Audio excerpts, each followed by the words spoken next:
Денот Д за ракометарките на македонскиот шампион Вардар. Тие се на неколку часа пред полуфиналната пресметка против Букурешт во ракометната лига на шампионките, односно на завршниот турнир во Будимпешта.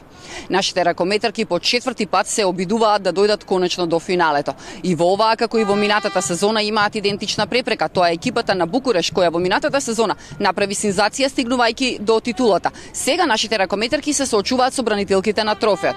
Но и во нашите редови има сериозно искусни ракометарки кои ова не ги плаши. Затоа што Андреа Лекич, Јованка Радичевиќ, Ања Алтхаус, се тоа ракометарки кои веќе имаат освојувано трофеј во Лигата на шампионките. Знаат како изгледа да се држи пехарот в раце. За жал, тоа досега не им успеваше во редовите на Вардар.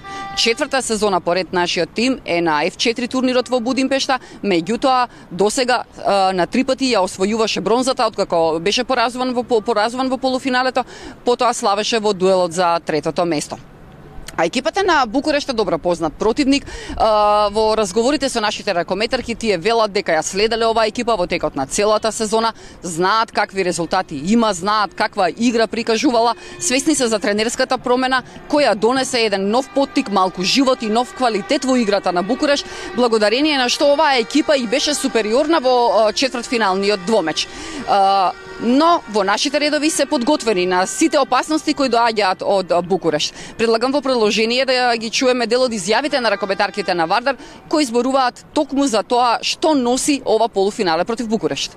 Па прошла година Букурешт е фактички био Минатата година Букурешт беше аутсайдер, бидејќи во текот на сезоната не покажа квалитетна игра. Па затоа можеби беа аутсайдери, но дојдоа на Final Four турнирот, одигра опуштено и ја освоја титулата. За разлика од минатата сезона, сега имаат нов тренер и се гледа нова енергија на теренот. Тактички се навистина добри, на секој надпревар ја менуваат тактиката. На секоја позиција имаат врвни играчи и индивидуално се многу силни, а тренерот добро го вклопи во една целина. Како што кажав, нема да биде лесно и едноставно, но едно е сигурно, а тоа е дека лавовски ќе се бориме и ќе дадеме се од себе да се пласираме во големото финале. Ćemo dati sve od sebe da prođemo u finale. Pritisak nam je svake godine tu, tako da Притисокот го има секоја година, така да веќе сме навикнати на тоа. За минатата година немаме никакво оправдување. Едноставно заглавивме и не ја прикажавме најдобрата игра и представа. Се надевам дека оваа сезона тоа ќе го поправиме и ќе се обидеме да стигнеме за прв пат во тоа големо финале. Кои се главните адути на Вардар во дуелот против Букурешт? Јас мислам дека тоа може да биде нашата игра во одбраната, која може да ни овозможи полуконтра. Мислам дека напреднавме во тој елемент на кој работевме изминативе неколку недели и навистина би сакала тоа да се покаже на теренот против Букурешт. Шансите според мене се 50-50. Нема фаворити, едноставно се надевам на најдоброто. Тие навистина се силен тим. Може да се каже дека се многу слични на нас. Имаат навистина слични бек шутери, а исто така имаат и одличен плеймейкер, кој знае како да создаде игра и да ги примени сите тактики, а воедно имаат и одлични голмани како и ние.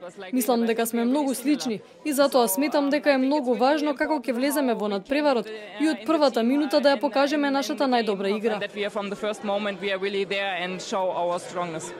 17:45 е терминот за полуфиналната пресметка на ракометарките на Вардар против Букурешт. Ние се наоѓаме пред арената каде што се одржува за F4 турнирот, во неа ќе бидат одиграни сите надпревари, атмосферата е веќе вжештена. Ракометарките на Вардар ќе имаат своја поддршка, тоа не се многу бројни навивачи.